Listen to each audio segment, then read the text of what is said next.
Assalamualaikum warahmatullahi wabarakatuh. Halo, Waalaikumsalam. pecinta musik Indonesia. Ketemu sama saya Jum di obrol-obrol terkait tentang musik Indonesia saat ini. Yang tentunya Anda semuanya pecinta musik Indonesia, kita akan santai dan kebetulan saya di sini ada tamu yang khusus yang saya datangkan untuk suasana siang hari ini. Kita akan ngobrol-ngobrol terkait perkembangan musik Indonesia di masa pandemi COVID-19. Seperti apa? Kita kenalan dulu, ada narasumber yang tidak asing bagi saya karena saya juga mengenal pada tahun 2003. Kebetulan juga saya mengamati perkembangan musik Indonesia yang ada di Cirebon sendiri. Ya, kita di Cirebon akan ngobrol-ngobrol terkait perkembangan musik Indonesia di Cirebon dan seluruh Indonesia di masa pandemi COVID-19. Yang saya tahu informasi bahwasannya Anda pasti tahu bahwasannya konser musik ya dunia musik Indonesia terganggu ataupun terhalang dengan pandemi COVID-19 di sekitar sudah 1 tahun ya, 1 tahun. Dan sampai sekarang juga. Tapi perkembangan musik Indonesia juga menurut saya informasi yang saya dapatkan ini ada juga perkembangannya sangat luar biasa karena mengikuti perkembangan digital untuk saat ini. Nah, kita akan kenalan dengan narasumber kita. Halo, assalamualaikum. Ini ya? Iya. Ya, kita dalam masa pandemi Ikuti protokol kesehatan. Protokol kesehatan, jaga jarak. Tadi juga kita pakai masker dan jangan lupa juga bagi yang tentu saat ini ya Anda harus memang terapkan 3M ya. 3M bukan 2 ya. 3M ya. Baik. Kita kenalan dengan Mas Indra Firzi. Indra siapa, Mas? Indra Firzi. Indra Firzi. Cie, asli Cirebon ah. Cirebon. Jauh Cirebon. Kalau bahasa Cirebon Iya, Wong Dewek. Wong Dewek ya. Indra ini asli Cirebon, Wong Cirebon, dan dia adalah musisi Cirebon juga. Kita bangga bahwasanya di Cirebon banyak sekali yang tentunya menjadi musisi-musisi yang kita nggak tahu ya, di luar sana juga banyak ya. Baik, Mas Indra, gimana kabarnya? Alhamdulillah sehat. Sehat. Waduh, makin gondrong aja nih.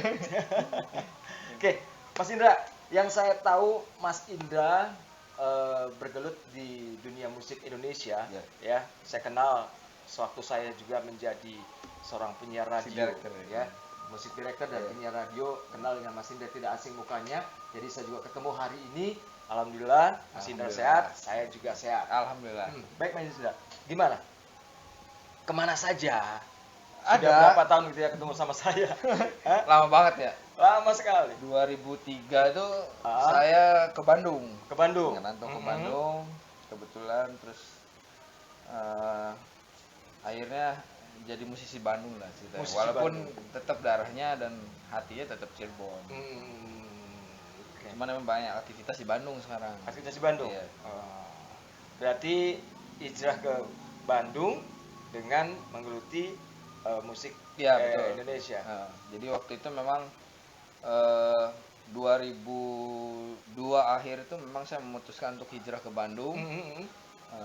Kemudian bareng sama Charlie. Oh iya, bareng sama Charlie. Bikin band After Close di Bandung.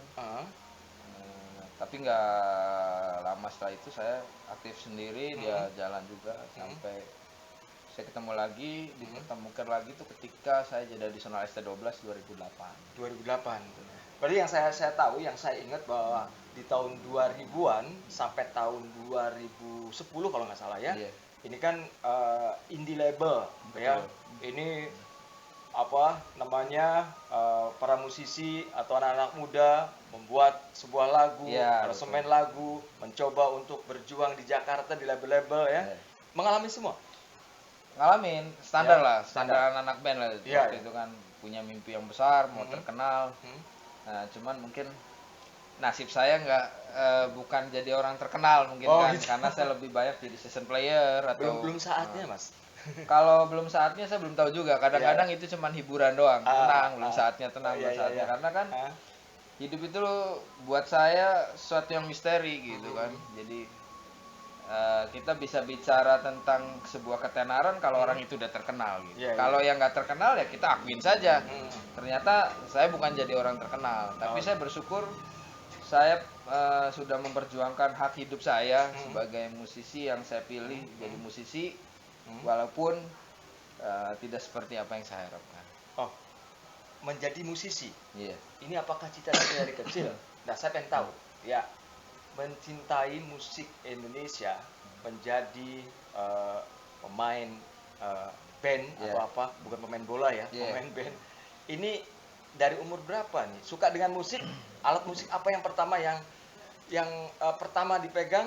Gendang atau suling atau suling? Dulu saya nggak punya cita-cita jadi musisi sebenarnya. Ya. Dulu saya main bola. 2000 saya mulai suka main band itu nggak sengaja sebenarnya, karena kan perpisahan SMA waktu itu. Karena nggak ada pemain gitar, saya emang benar bisa gitar kan. Diajakin tuh buat main di acara perpisahan.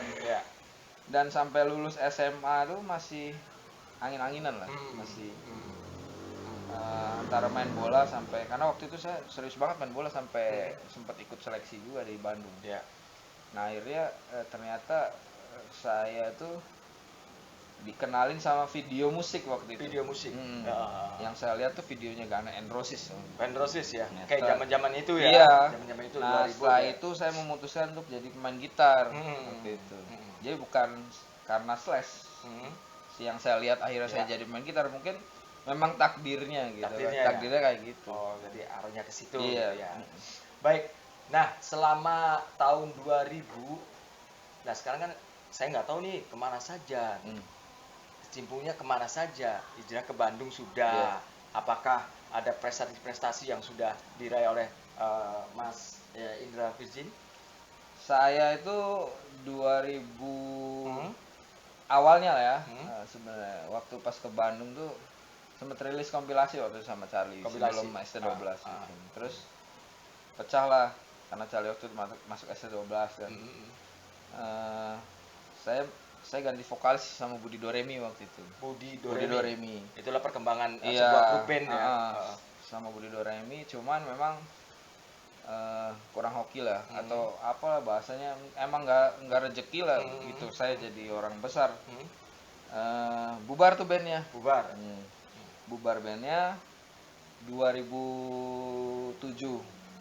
Nah 2008 saya justru masuk di S12 jadi adisional waktu itu. 2008 adisional gitar. Dari kru jadi adisional gitar sampai 2010. 2010 tuh mungkin pada saat itu saya lagi masih muda lah mungkin kan, jadi emosi kan, saya bisa lah bikin band sendiri juga, ngapain juga gua ngeband sama S12, nggak penting juga kan gitu kan. Gua juga bisa punya karya gitu waktu itu. Saya nggak nganggep, nggak berpikir kalau bikin band itu butuh apa ya, nggak, jadi butuh sebuah rangkaian yang bagus gitu. Rangkaian bagus. Kayak mobil misalkan. Manajemen yang memang ini rangkaian-rangkaian ini. Iya kan, kayak mobil kan ada akinya, ada mesin, ada dinamo jalan gitu kan, akhirnya yang bisa di start jalan gitu. Saya nggak berpikir secara ego, saya ngerasa gue juga bisa. Iya, karena saya lihat Charlie sama, gembira sama saya, berangkatnya sama, susah-susahnya bareng gitu kan. Iya, makan nggak bisa makan gitu kan, saya juga bisa gitu waktu itu kan. Saya lupa kalau di belakang Charlie ternyata ada Pepeng yang punya bisa membesarkan Charlie kan. Charlie juga nggak bisa memungkiri karena mereka berdua orang yang berjasa juga gitu. Nah, saya keluar bikin band dan belum berhasil memang sampai sekarang. Tapi waktu itu saya mungkin Tuhan mempertemukan saya dengan cerita lain. Nah, saya kebetulan akrab sama salah satu label di Jakarta, dan dia menyarankan saya untuk memproduksi lah waktu itu. Udah lu produce aja deh, daripada ngeband capek, mending lu produce aja. Talent itu. Punya ide apa deh? Nah, saya waktu itu masih belum terima sebenarnya. Cuman waktu itu saya berpikir coba deh iseng-iseng gitu. Sampai akhirnya saya dapat talent Tegar Pengamen Cilik gitu. Tegar Pengamen Cilik tuh saya produksi, dan saya nggak nyangka kalau ternyata sampai semeledak itu gitu. Sampai nggak semeledak itu, dan sampai dapat penghargaan, terus royaltinya pun luar biasa ya. Sampai saya dapat nominasi 2 kali AMI Award, nominasi produser lagu anak terbaik waktu itu. AMI Award tahun AMI Award berapa?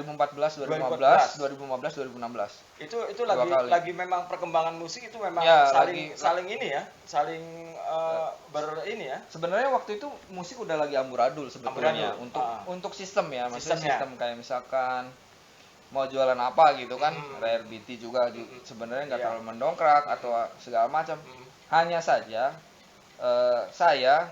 bukan saya lah, mungkin teamwork satu rangkaian itu datang dalam kondisi yang tepat gitu. Tegar itu keluar dalam kondisi yang tepat menurut saya. Kalau misalkan secara lagunya biasa aja. Dan aransemen yang saya buat juga biasa aja. Cuma karena viral aja barangkali Tegarnya. Enggak juga sih sebenarnya. Jadi Tegar sudah pernah buat single sebelum saya produksi. Dia bikin featuring netral malahan, tapi nggak meledak gitu. Ya itulah tadi, ternyata hokinya dia sama saya gitu kan, rangkaiannya tepatnya sama saya gitu, dan keluar dalam setahun itu saya langsung masuk nominasi. Memang saya nggak dapet waktu itu, kalah karena kan memang saya ketemu sama lawan berat banget, Erwin Gutawa. Dia menang. Itu sih. Iya, jadi saya masih merasa bangga gitu. Saya bisa bersaing dan sejajar sama seorang Erwin Gutawa. Buat saya luar biasa. 2 kali saya 2016, dan terus saya 2015 akhirnya saya bikin band tuh. Namanya Amora Band. Personilnya sekarang sih lagi tiarap karena kan Covid kan. Iya. Enggak, maksudnya ini personilnya dari mana nih? Dari Bandung kebetulan. Dari Bandung. Rekan-rekan seperjuangan atau memang memilih? Teman-teman nongkrong sebenarnya kan. Jadi karena waktu itu jenuh saya. Saya masih belum menerima takdir Tuhan kalau saya itu kan gitu kan. Iya. Saya dikasih jalan nih. Apa yang Tuhan mau. Gua maunya lu jadi orang di belakang layar. Tapi saya nggak terima kan. Karena manusia kan. Iya. Saya mau apa kata saya dong. Kan saya yang jalanin hidup. Situ yang ngasih keputusan gitu kan. Situ yang ngasih takdir. Saya maunya jadi artis nih, terkenal. Tapi Tuhan nggak mau. Di belakang aja. Iya, udah orang saya maunya kamu jadi ini. Nah ini kan duit lu lebih daripada waktu lu jadi additional atau waktu jadi artis nih. Lu dapat kehidupan yang layak kan gitu. Ternyata. Nah, saya masih belum nerima tuh waktu itu, masih ngerasa kali aja Tuhan masih bercanda sama saya kali kan gitu. Bikin band deh. Bikin band lagi saya. Memang saya dapat hasil yang luar biasa lah waktu itu, karena waktu itu masuk label di Malaysia kan. Dan saya dapat penghargaan lagu serantau terbaik waktu itu. Ini secara pribadi apa bersama? Secara band. Amora Band. Secara band waktu. Sebelum dilanjut, filosofi untuk Amora Band apa? Amora itu apa sih? Amora itu dewa cinta. Barangkali yang lagi lihat juga kan bisa dijelaskan apa Amora? Amora itu dewa cinta artinya sebetulnya. Sebenarnya artinya kan tulisannya sebenarnya amor, cuman kita tambahin A aja. Amor. Amor. Dewi Amor gitu kan. Ya sederhana sih filosofinya. Berharap orang mencintai kita, karya-karya gitu kan. Terus kita bisa berbagi cerita dalam karya itu biar orang responnya bagus gitu kan, karena kan saya mengakui atau band saya sendiri mengakui kalau untuk di Gandrung itu emang hal yang paling sulit. Saya sudah pernah mencoba dan beberapa kali mencoba memang nggak mudah gitu, nggak mudah, butuh rangkaian yang banyak lah gitu kan, butuh suatu hal yang di luar nalar manusia secara normal menurut aku gitu. Karena ST12 juga sebetulnya waktu saya di ST juga saya merasa di dalamnya ketika saya jadi additional apa sih istimewanya mereka gitu, apa sih istimewanya lu gitu sampai digandrungi. Ternyata memang ada satu hal yang ketika Tuhan bilang kun fayakun, seluruh Indonesia lah, nggak usah banyak suka semua. Ya udah jadi. Nggak ada yang bisa jawab kan. Itu kan nggak bisa dipecahkan, misteri makanya saya bilang. Baik, bisa dijelaskan lagi terkait tadi ada yang tadinya masuk ke apa? Yang di Malaysia? Ya, waktu di Malaysia itu kan saya menang lagu serantau terbaik, dan itu luar biasa lah buat saya kan gitu kan. Cuman memang setelah itu masalah dimulai lah. Makanya kan mungkin karena Tuhan lebih suka saya jadi di belakang layar sebetulnya kan. Konflik dimulai dan pecah bandnya tuh. Terus waktu itu baru mau naik sebetulnya kan, baru mau naik. Masalah juga, terus termasuk Covid juga. Kemarin saya bikin project juga gagal juga karena Covid kan. Akhirnya ya udah ke Arab sekarang gitu. Oke. Berarti memang untuk Amora sekarang udah bubar atau masih? Sebenarnya kalau misalkan bilang bubar juga belum juga dibilang bubar, karena memang waktu itu kita emang hilang komunikasi aja gitu. Hilang komunikasi secara bisnis lah. Maksudnya kalau secara pertemanan masih aman-aman aja. Karena kan secara bisnis kita pasti berbicaranya mau kemana sih arahnya gitu. Ini dalam kondisi gini lagi tambahnya. Mungkin mereka berpikirnya kayak gitu. Dan kalau misalnya kita ngobrol juga, menurut saya kita nggak bakal ketemu titik terangnya. Pasti kita bisa solid, tapi arahnya mau kemana? Arahnya, tujuan kita kemana gitu ya. Harus memang benar-benar dipikirkan. Iya. Baik, jelaskan juga tadi bentuknya apa nih yang di Malaysia Award? Apakah memang dari TV nasional, apakah dari Malaysia sendiri, apakah waktu itu memang musik? dari salah satu TV nasional di sana lah, punya acara award kan. Dan kita masuk salah satu sebagai pemenang New Wave K-pop nama acaranya itu. Untuk kategori lagu serantar terbaik waktu itu, dan dapat award. Terus kita juga dapat bonus dari labelnya. Cuman memang kondisinya kan kita nggak bisa memungkiri kan, kita berkarya di negeri orang gitu kan, di Malaysia. Dan ekspektasinya mungkin secara label itu ya sesuai gitu misalkan ekspektasi. Tapi kan kita secara anak band kan mau manggung di mana? Gua orang Indonesia. Manggung di sana. Kan di sana juga nggak ada manggung. Betul. Malaysia dan Indonesia itu secara geliat bagus di Indonesia. Bagus. Untuk secara off air segala macam yang saya nggak temuin di sana gitu. Memang di sana mungkin populer lumayan lah, punya nama gitu kan. Tapi secara eksistensi kan kita nggak bisa eksistensi, apalagi kita tinggalnya di Indonesia. Untuk jarak ke Malaysia juga kan perlu visa, perlu paspor gitu kan. Dan mungkin di sana juga pertimbangannya untuk manggil Amora main di sana kan kayak gitu, kayak budget, terus budgeting seperti apa kan gitu kan, transport apa transportasi bla bla ya. Nah, itu masalahnya mungkin. Memang harus memang kecuali kita stay di sana gitu. Betul. Nah, lagu yang ditampilkan menjadi pemenang di Award Malaysia. Dulu jenis lagu, judul lagunya warnanya Melayu lah. Melayu. Sama lah, karena kan saya bekas lulusan ST12 lah, nggak bisa dipungkiri. Dulu judul lagunya Di Guna-Guna Cinta, itu ciptaan saya kebetulan.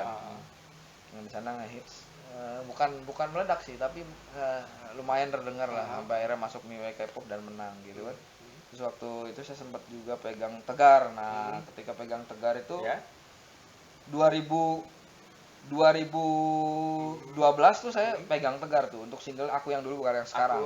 Aku yang dulu bukan sekarang. Sampai 4 album saya pegang tuh, saya produserin musiknya lah sama Harpa Record waktu kan. Dan emang ekspektasinya saya nggak sangka kalau sampai se-happening itu kan. Dan saya merasa memang nggak tahu ya, cuman saya ngerasa itulah karya terbesar saya sampai saat ini di luar band saya. Karena saya membuat, atau saya sendiri berubah nasib gitu. Betul. Nah, dari saya juga sama kan, waktu itu memang nggak punya lah atau susah gitu kan. Dan ketika saya dapat kerjaan dari label itu untuk memproduksi Tegar, saya buat Tegar meledak gitu, dan Tegar akhirnya berubah nasib juga, jadi dari miskin jadi kaya, dari gembel sama kayak saya lah, gembel jadi dia bisa punya segalanya gitu kan.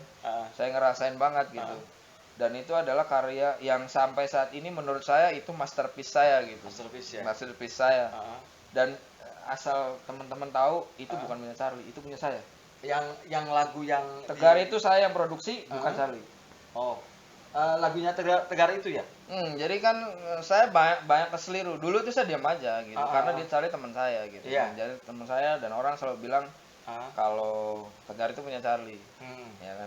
Dulu saya diam aja, tapi sekarang saya nggak mau, karena Charlie itu produksinya saya. Ya, dan misalkan pun Charlie bilang kalau bukan gua yang naikin, belum tentu naik, enggak juga gitu. Sama dia, sama saya dulu gembel sama-sama. Sama ya, udah tahu ini lah ya, latar belakangnya ya. Nah, jadi kita nggak usah ngerasa superior lah gitu kan, karena karya ya tetap karya, dan itu karyanya saya gitu. Itu masterpiece buat saya. Masterpiece gitu. Ada ya pokoknya. Ya setidaknya dia mengakui saja gitu. Oke. Gampang. Tadi perjalanan dari Raden Indra Virji ini dari tahun 2000 ya. Ya Kang Indra. dan sangat luar biasa perjalanan terus sampai dengan ke Malaysia mendapatkan penghargaan yang sangat luar biasa menurut saya. Dan putra daerah sebenarnya putra daerah. Iya, karena saya Raden, saya orang Kanoman. Ya, yang bisa masuk ke dalam keraton tuh sebenarnya saya. Luar biasa. Iya. Jadi jangan orang yang bukan keraton, bukan Raden, jangan seenaknya masuk ke keraton Kanoman. Ya, Cung. Ya, Cung. Iya. Jadi harus tahu diri, tahu silsilah gitu kan. Jangan karena lu jadi artis tenar, lu dengan gampang masuk bolak-balik kayak kandang ayam. Gitu. Ada tata keramanya. Baik. Sangat luar biasa sekali obrolan saya dengan Raden Indra Firzi. Saya juga manggil Raden karena memang posisi beliau ataupun asli dan tidak dibikin-bikin bahwasanya Raden ya. Raden. Ya, baik.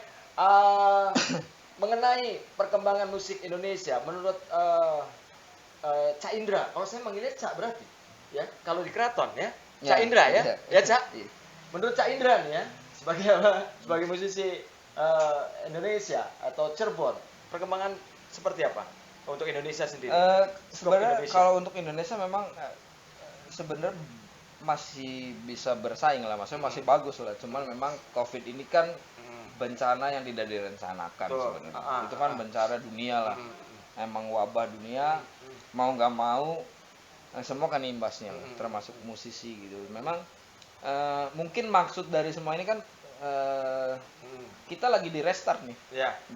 Untuk masalah COVID ini lagi di restart. Mungkin setelah itu nanti ada hal baik atau manfaat yang lebih baik dari kemarin kan, misalkan misalkan gitu. Untuk musik Indonesia kan mungkin kita nggak bakalan bisa nggak tahu kalau ada Padi atau ada Dewa 19 atau Slang atau siapa yang nggak tahu, Ahmad Dhani atau Mas Ahmad Dhani atau Charlie Van Houten, mungkin mereka nggak bakal nggak ada yang tahu gitu. Tapi bisa jadi setelah COVID itu nanti ada muncul yang baru-baru yang akhirnya bisa menjadi sesuatu yang lebih lagi karena kan kita harus terus punya progres dalam warna gitu kan, nggak bisa terus dikuasai dalam orang yang itu aja. Mungkin caranya ya setelah COVID, karena kan sebelum COVID misalkan kita nggak bisa nih kayak misalkan event atau yo pasti sudah tahunya saya mau Padi aja deh, udah jelas pasti banyak yang nonton. Nggak, band-band baru ntar aja deh, lu manggung aja di kafe dulu deh misalkan. Kan progresnya susah banget. Misalkan kan nggak adil gitu kan. Nah mungkin dengan adanya COVID ini bisa jadi nanti band-band yang tadinya memang kelas 2 atau memang kesulitan untuk bisa nembus industri nasional, siapa tahu nanti setelah COVID malah mereka yang punya nama, dan orang-orang lama yang pensiun kan kayak misalkan SC12 atau Setiaben atau misalkan Dewa, mungkin mereka yang bakal jadi ngedukung band-band barunya gitu menurut saya. Oke, Cak Indra, saya potong. Perkembangan yang saya tahu sekarang ini kan banyak sekali bermunculan artis atau penyanyi-penyanyi yang dia memiliki talenta yang luar biasa menurut saya. Dengan muncul dan dia dari pengamen dia menjadi artis sekarang karena dibantu dengan media sosial saat ini, ya kan? Ada YouTube, ada juga IG ya, Instagram, ya. Seperti halnya ada sekarang ya kayak apa namanya cover itu. Menurut Mas Ina seperti apa? Dia kan perjalanannya sangat gampang, tidak seperti tahun 90 2000. Ya kan? Itulah perkembangan teknologi. Islam juga kan mengajarkan tuh, ikuti teknologi. Seperti yang tadi Cak Indra katakan ya. Kayak dulu katanya ada pernah sahabat Nabi nanya, nanti kalau akhir zaman pakai sarung apa pakai jubah? Katanya ikutin perkembangan zaman kata Nabi. Ya sebenarnya nggak salah mereka. Mau yang tadinya baru terus akhirnya cover ternyata viral. Dengan adanya media, ya itulah mereka yang berhasil memanfaatkan teknologi, media sosial. Sekarang kita beli kuota, ternyata akhirnya hasilnya signifikan gitu. Kayak contohnya banyak tuh artis-artis yang dari saya sebutin aja lah, kayak Felix gitu kan, saya lihat viral banget tuh. Dan dia nggak salah sebenarnya, nggak masalah, dia kan memanfaatkan. Sekarang promo yang di depan mata gratis, mudah, dan kita masih tetap egois dan kita bilang lu nggak fair dong, nggak bisa. Ini memang dunianya harus kayak gini. Gitu kan. Mau nggak mau kan. Jadi terbukti juga dia punya talenta yang memang mumpuni. Iya, walaupun misalkan ada artis yang memang sebetulnya kayak misalkan parodi lah atau misalkan suaranya nggak bagus ternyata viral. Ya nggak masalah, itu memang apa yang dia sudah perjuangkan, ya dia diganjar dengan kesuksesan, ternyata viral, banyak yang suka, ya nggak masalah, kan gitu. Dan barangkali untuk yang masih setia sama kami, saat ini juga banyak permunculan artis cover-cover itu dan dimanfaatkan media sosial, serta juga, nah ini yang pengen saya tahu dari Cak Indra sendiri sebagai orang Cirebon ya. Tadi saya mencakup Indonesia ya, perkembangan musik Indonesia di pandemi ini. Di Cirebon sendiri, menurut Mas Indra seperti apa? Yang saya lihat banyak sih orang-orang yang memang sudah apa ya dia pantas untuk ke Jakarta, tapi dia stuck di Cirebon. Kita karena tidak tersentuh, dan mungkin masalah di Cirebon itu kan masalahnya ada di dalam diri kita sendiri sebetulnya kan. Kenapa Lampung bisa? Saya ambil contoh. Lampung. Pemain band Lampung mana yang ada yang ngerantau? Nggak ada tuh. Band tuh mereka yang cari label, cari ke Lampung. Cari ke Lampung, nyamperin ke Lampung, ngambil kangen band. Sampai Adika yang masuk ke dalam penjara aja dia tuh masih bisa keluar untuk bandnya kan gitu kan. Keluar tuh single meledak. Hijau Daun. Terus siapa lagi? Bayang. Kenapa Cirebon nggak bisa gitu? Bisa sebetulnya. Cuman apa? Kreativitasnya dibatasin sama apa? Sama ego dan idealis. Masih orang-orang yang musisi yang di sini masih. Jadi tidak bisa bedain mana industri, mana tempat mereka menuangkan semua emosinya. Ini industri. Itu aja bedanya. Tapi kalau misalkan untuk bakat, saya tidak pernah meragukan musisi Cirebon siapapun. Jadi ketika saya datang ke Bandung juga, saya ngerantau di Bandung, saya masih merasa musisi Cirebon itu masih lebih baik, sama bisa bersaing sama Bandung gitu. Dulu kan gini, udah putus lah kalau misalkan ada satu festival atau segala macam, Cirebon putus sama Bandung, Cirebon putus sama Bandung. Contohnya sendiri kan ada yang memang asli Cirebon tapi dia ngaku asli Bandung gitu kan. Itu kan seperti itu. Karena memang kan gini, mindset di Cirebon mindsetnya itu band itu terkenal kalau setelah ikut festival. Dulu ya, dulu banyak festival. Dulu kan jadi band itu ngerasa ngetop setelah ikut festival. Kalau sekarang kan perkembangan udah bergeser tuh. Sempat tahun 2000 berapa ya, saya 2000 mungkin 2008 2009 waktu saya masih di ST itu muncul lah kayak Second Seville kan, itu masuk nasional juga tuh. Terus Plat Band juga masuk nasional. Kebetulan waktu itu orang labelnya nyari Plat Band itu lewat saya waktu itu. Saya waktu itu 2008 masih lagi di Surabaya, konser sama di Surabaya. Ada orang label nelfon saya, ada nggak namanya Plat Band? Nah, saya kasih. Kebetulan saya kasih teman saya. Nah, teman saya yang ngerjain lah ini. Terus siapa lagi ya? Banyak lah, drama 9 band kan itu kan. Ya masa Cirebon punya kekuatan sebetulnya, potensi besar untuk bisa ini. Iya. Cuman memang untuk karakteristik kita nggak bisa memungkiri, saya juga tidak pernah menampik kalau Charlie berhasil membawa warna Cirebon ke dalam musik ST12 dan akhirnya meledak gitu. Tinggal kita lebih memodifikasi saja gitu kan, kayak misalkan band-band Cirebon yang nggak suka Melayu nggak masalah, misalkan bikin warna pop tapi seperti apa kan, intinya manuvernya lah gitu kan, dan berani melangkah karena mungkin Cirebon belum jadi karakter yang kuat lah menurut saya. Tidak seperti band Lampung, pasti produser banyak cari band Lampung kan, pasti banyak cari band Lampung, dan setiap beberapa dekade pasti sering band-band Lampung ada yang rilis pasti gitu dan naik ya gitu. Baik, kalau kita berbicara panjang nih sampai jam-jaman, sangat asik sekali kita ngobrol sama Cak Indra untuk saat ini. Nah, Cak Indra saat ini kesibukannya apa? Apa masih memang membuat sesuatu, konsep-konsep atau bagaimana? Saya masih produksi. Dan sebenarnya kebetulan saya punya studio kecil lah di Bandung. Studio? Kan? Studio rekaman, studio rekaman. Jadi saya masih produksi. Saya kan dekat nggak ada masalah sebenarnya sama personil setiap band. Saya kan setelah keluar juga keluarnya baik-baik. Saya masih ada project sama Pepeng, gitaris setiap band sampai sekarang. Bikin project PNSN Soul, dia solo waktu solo. Dari itu masih saya kerjain musiknya bareng sama dia. Masih ada beberapa. Terus juga saya ada bisnis jual lagu lah. Memang kondisinya lagi sulit sih sekarang, untuk jual lagu juga agak susah. Cuman alhamdulillah masih ada orang-orang yang masih percaya lah untuk misalkan punya lagu nggak, sini dong kirimin gitu.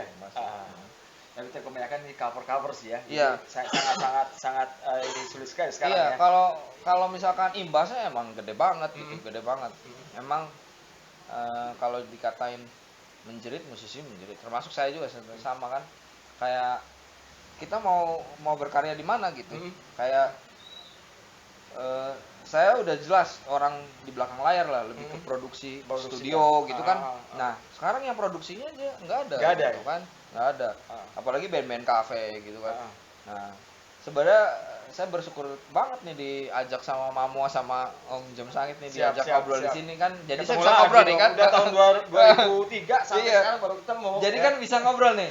Nih pemerintah atau musisi ini udah bukan menjerit lagi. Ayo Cirebon, buktikan. Potensi banyak. Tapi itu yang katakan sama Cak Indra, egonya Mas ya. Ya, jadi industri kan memang kadang-kadang beda. Jadi kita kadang-kadang harus bisa berkompromi dengan sebenarnya bukan dengan produser atau apa, dengan pasar sebetulnya kan. Karena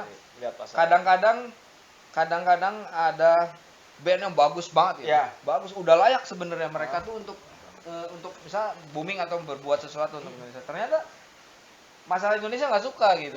Kan banyak yang gitu, nggak suka. Malah masalah Indonesia suka lagu yang kayak misalnya plat band. Saya bukan bilang plat band itu kelas yang nggak layak, tapi kan secara standar musik Indonesia itu memang dia mungkin kelasnya grade-nya di C atau D. Dan tapi ternyata membuktikan gitu. Orang-orang suka sama dia mau gimana dong? Ya mau dibilang jelek kan kita nggak bisa.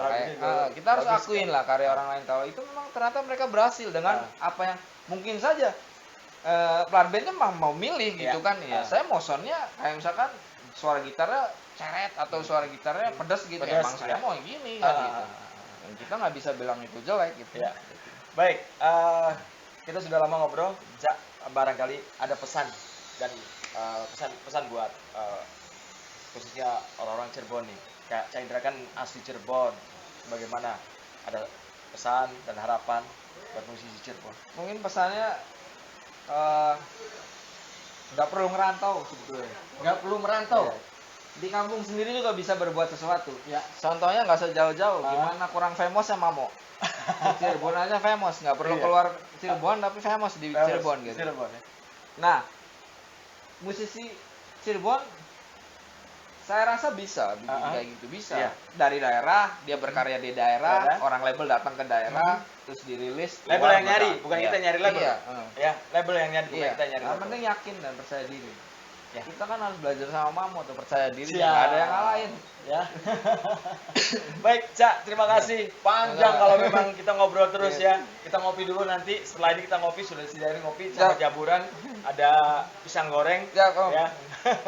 Nanti ketemu lagi. Cak Indra, terima kasih atas waktunya. Sama-sama Om. Nanti kita ngobrol-ngobrol lagi terkait perkembangan musik Indonesia dan juga segala macamnya. Baik, untuk yang masih lihat di channel kami, tentunya kami juga nanti akan datangkan narasumber-narasumber yang lainnya. Bukan perkembangan musik Indonesia saja, tapi yang lainnya. Ya, tetap di sini. Nanti tunggu konten selanjutnya bareng saya, Jum Sangit. Maka, assalamualaikum warahmatullahi wabarakatuh. Assalamualaikum. Siap. Pakai lagi maskernya.